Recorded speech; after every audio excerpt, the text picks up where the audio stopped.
So Shannon, that was another difficult game out there, not least for the conditions. Yeah, it was obviously really tough conditions out there. Started from the warm-up, torrential rain, but both teams have to play in it. And really proud of the effort of today's from the girls. We really stuck it to them in that first half from England, and then England put the pressure on, and they're a world-class team. You can't go past that. And I guess as well, it was a little yellow card for yourself in that first half, where England really kind of scored 2 tries while you were off the field. Yeah, off the back of ill discipline from our team. Shouldn't have been there, but that's part of footy. They're a team that put you under a lot of pressure, and when they get so close to the line, you're sort of playing that game of inches. And found myself on the naughty girl chair. And as you said, that's probably an experience that a lot of the younger players haven't had.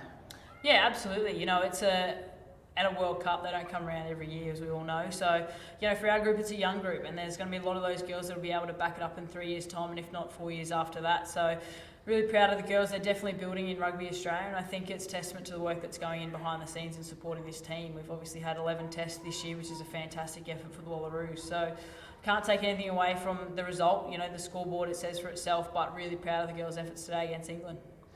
So, you talk about the younger players. Obviously, for you, it's a 4th Rugby World Cup. How is this one compared to your previous experiences? Yeah, it's been absolutely sensational. I think to bring the Rugby World Cup down under to New Zealand has been one of the best decisions World Rugby's made. I think to have it in the Southern Hemisphere for the first time, and to really see the public embrace it and embrace women's rugby has been fantastic. Like, the grandstand was sold out there today for our game, Australia versus England. So it's really good to see the public's behind it, and it's in the streets. People saying, "G'day, who are you guys playing this week?" When you're getting a coffee at the local coffee shop. So it's really good to see they've really embraced women's rugby, and I think it's really put women's rugby on the map this year.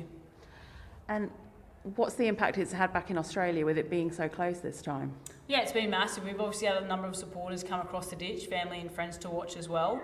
But all the support back home has been absolutely immense. And I think for us, we're always leading the way for women's rugby. And if anything, at the end of the day, we can encourage one girl to pick up a footy ball and leave a legacy and be role models as a Wallaroo. I think we've done our job at the end of the day. And what do you think the team are going to take away from this tournament?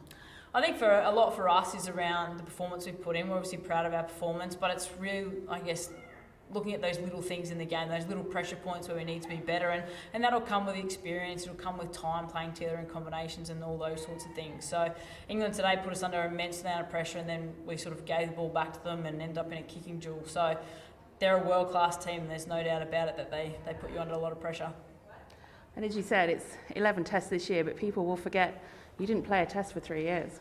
Yeah, that's it. We had debuted a number of players this year because of COVID, we weren't able to get out of the country and play various other teams. So it's been, a challenge for our girls having debuted a number of players this year. But credit to the girls, they've always fronted up. We've left a lot of stuff at home, jobs, all those sorts of things to come here and have a crack at a World Cup. And I think we've done a good job of that.